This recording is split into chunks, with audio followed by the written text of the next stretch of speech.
Today we are going to make and decorate a raspberry chiffon cake. I made some raspberry jam myself, but you can also use the store-bought. I'll provide the link on how to make raspberry jam in the description below. Let's get started. These are the ingredients. First, mix the oil and flour. If you have seen my previous chiffon cake videos, you know that I use the same method in mixing the ingredients for the egg batter. That is, first combining the oil and flour, then other ingredients. First combining the oil and flour won't develop gluten. You can stir it any way you want and you don't have to sieve the flour neither. Now add the milk, egg yolks and raspberry puree. Stir until all well combined.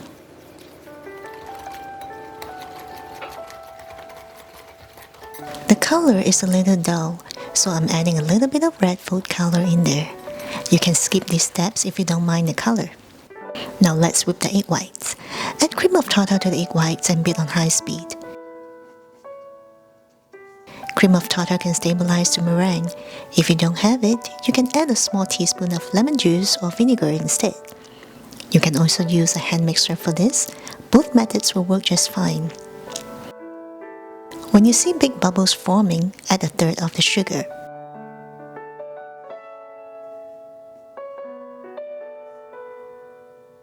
Continue to beat on high speed. When the foam becomes finer and silkier, you can add another third of the sugar.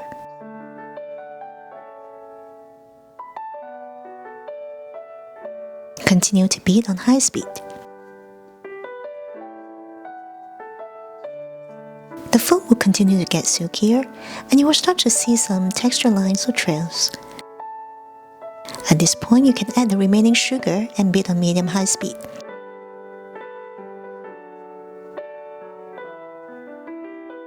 Continue beating until you see some stiff peaks.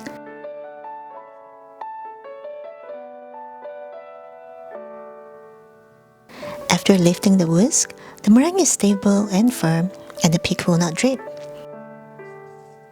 Scoop about 1/3 of the egg whites to the batter and fold it in gently. This is to line the batter initially and prepare it for the rest of the egg whites.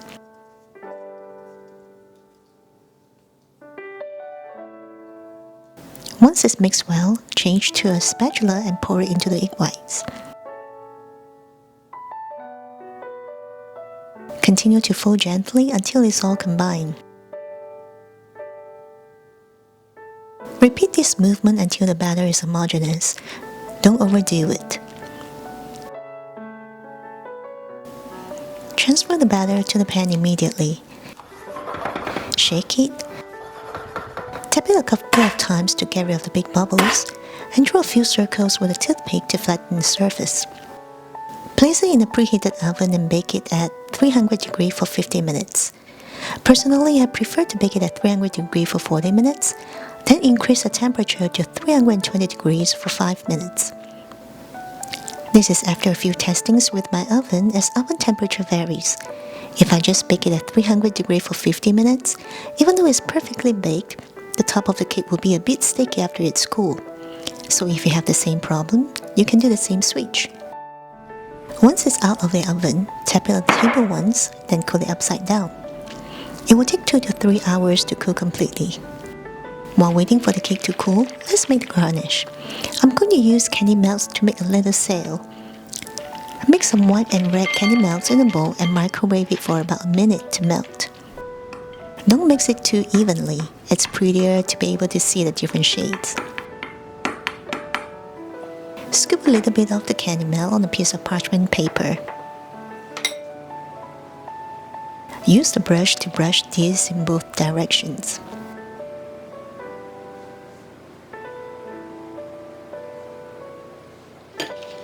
Next, roll the sheet and insert it into a cardboard tube to set, so that they will form a curve.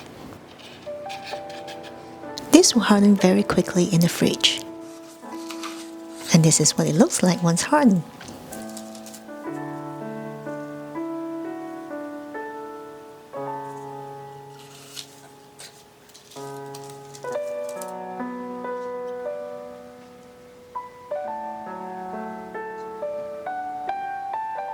Now that the cake is cool, remove it from the pan carefully, then slice it into 3 layers.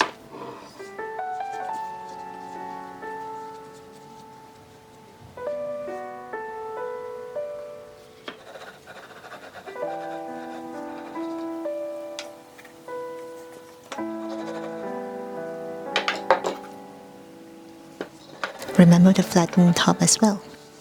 Let's make the whipped cream frosting. Combine the heavy cream and powdered sugar in the mixing bowl and whip on high speed until it thickens.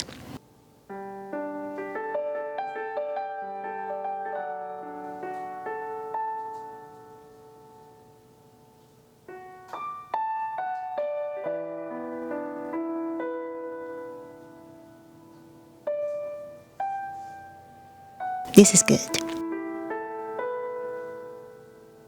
I'm going to scoop a little bit out and make the rest as raspberry whipped cream. Now add the raspberry puree and give it a quick mix.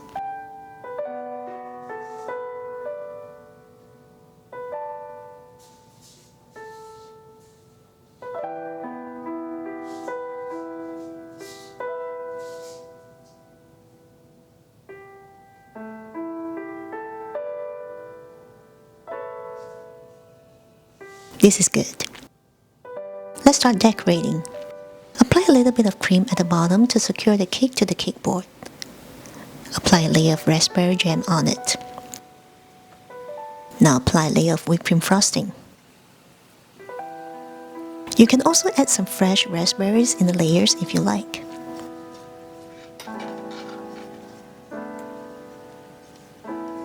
Repeat these steps.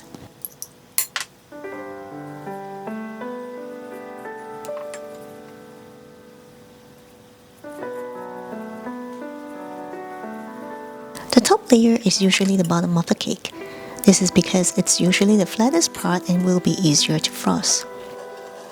The raspberry cream doesn't really have much color in it as I thought it will be, so I'm going to add some red food color in it. Now you see that just the raspberry puree alone won't give you a nice pink color, so you can go ahead and add food color initially when you make the whipped cream, so you don't have to do what I'm doing now. Cover the entire cake with the raspberry whipped cream.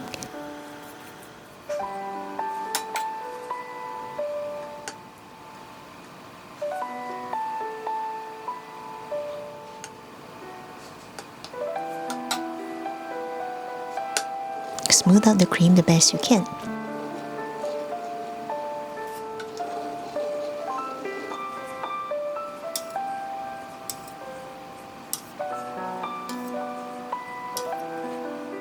Now add some of the plain whipped cream on the side of the cake using a small spatula.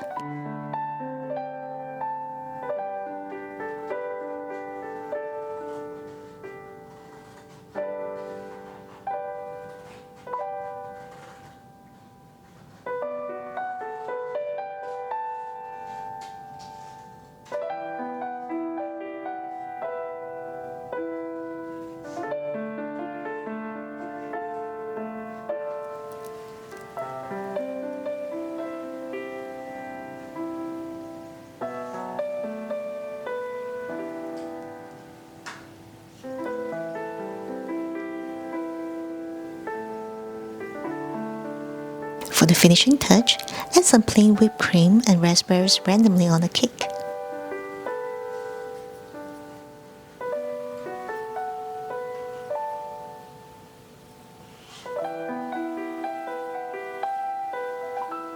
And this is now completed.